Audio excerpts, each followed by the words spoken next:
शंकर भगवान और पार्वती माता वहां गए और चौसर खेलने लगे और पुजारी से पूछा, इस खेल में कौन विजयी होगा। पुजारी ने कहा, शंकर भगवान विजयी होंगे, लेकिन खेल में शंकर भगवान हार गए। इस कारण पार्वती माता जी ने पुजारी को श्राप दिया कि झूठ बोलने के कारण तुम्हें कुष्ठ रोग हो जाए। एक दिन स्वर्ग लोक की कुछ अप्सराएं आई और कोढ़ी पुजारी को देखकर उनसे कोढ़ कैसे हुआ। पुजारी ने पार्वती माता की सारी बात कही और अप्सरा ने कहा, ब्राह्मण देवता, आप 16 सोमवार का व्रत करें, सब ठीक हो जाएगा। नियमित रूप से 16 सोमवार व्रत करने से पुजारी का कोढ़ नष्ट हो गया। कुछ दिन बाद पार्वती माता जी मंदिर में पहुंची। पुजारी का कोढ़ ठीक हुआ देखकर पुजारी से कोढ़ कैसे ठीक हुआ का कारण पूछा।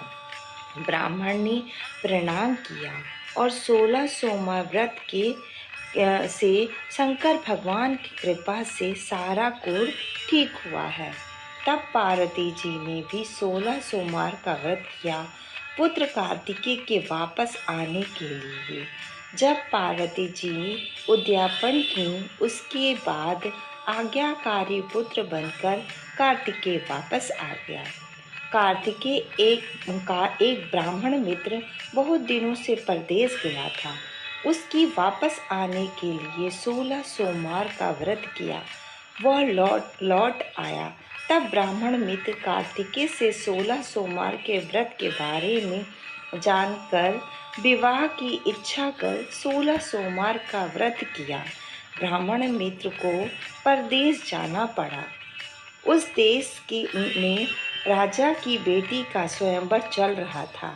राजा की शर्त थी कि हथनी जिसके गले में जयमाला डालेगी उसी से राजकुमारी का विवाह होगा। ब्राह्मण मित्र भी वहां गया था। हथनी ने ब्राह्मण मित्र के गले में जयमाला डाल दी। राजा ने राजकुमारी का विवाह ब्राह्मण मित्र से करवा दिया। ब्राह्मण मित्र से एक दिन राजकुमारी ने ब्राह्मण मित्र से पूछा, हथनी ने आपके गले में जयमाला डाली। मैंने 16 सोमवार का व्रत किया था, इस कारण हथनी ने जयमाला डाली और मुझे एक धनी साहूकार बना दिया। तब राजकुमारी ने पुत्र प्राप्ति की कामना कर 16 सोमवार व्रत किए। उसे सुंदर पुत्र रत्न प्राप्त हुआ। जब वह लड़का 16 वर्ष का हुआ तो वह माता से ऐसा कौन सा पुण्य कर्म किया जो मेरा जन्म इस संपन्न परिवार में हुआ। तब माता ने 16 सोमवार व्रत के बारे में बताया। तब वह लड़के ने राजा बनने की इच्छा कर 16 सोमवार व्रत किया।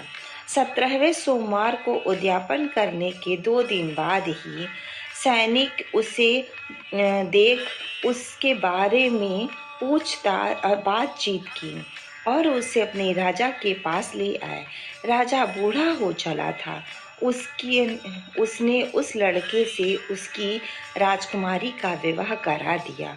कुछ महीनों के बाद राजा की मृत्यु हो गई और उसे राजगद्दी पर बैठा दिया गया। राजा बनकर भी ब्राह्मण पुत्र 16 सोमवार का व्रत करता था।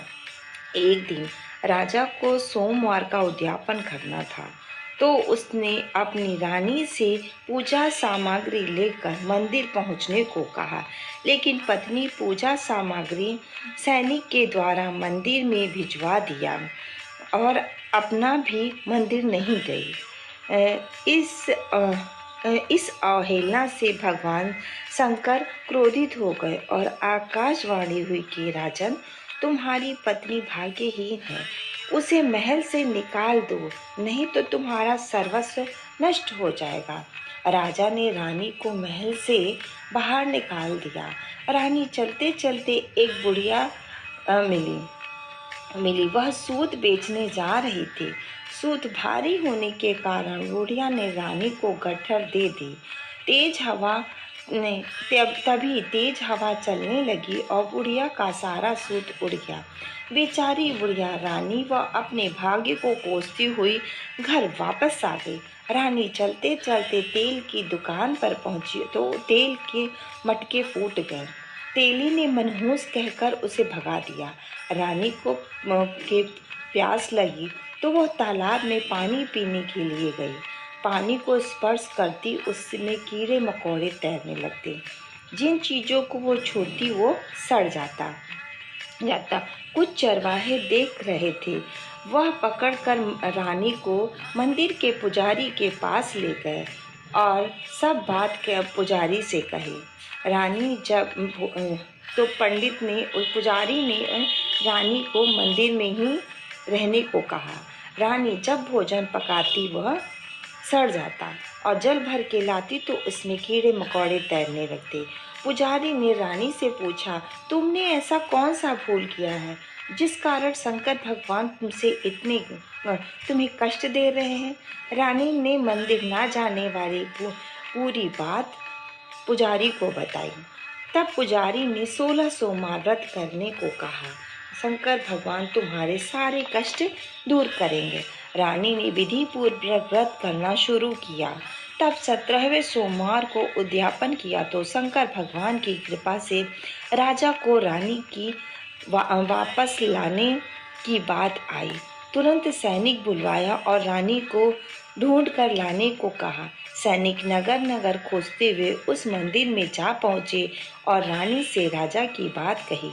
उन्हें वापस चलने को कहा पर पुजारी ने कहा, मैं रानी को नहीं भेजूंगा। राजा स्वयं यहाँ आए और आदरपूर्वक रानी को ले जब राजा स्वयं आए और पुजारी के पास जाकर कहा, मैं रानी को वापस लेने के महल में ले जाने चाहता हूँ। तो पुजारी ने खुशी खुशी रानी को विदा किया। रानी को महल में आया जान नगर में खुशियां छा गई। शंकर भगवान की अनुकंपा से रानी ने एक सुंदर पुत्र को जन्म दिया। रानी राजा और जीवन पर्यंत आनंद से रहे और अंत में मोक्ष को प्राप्त हुए। बोलो शंकर भगवान की।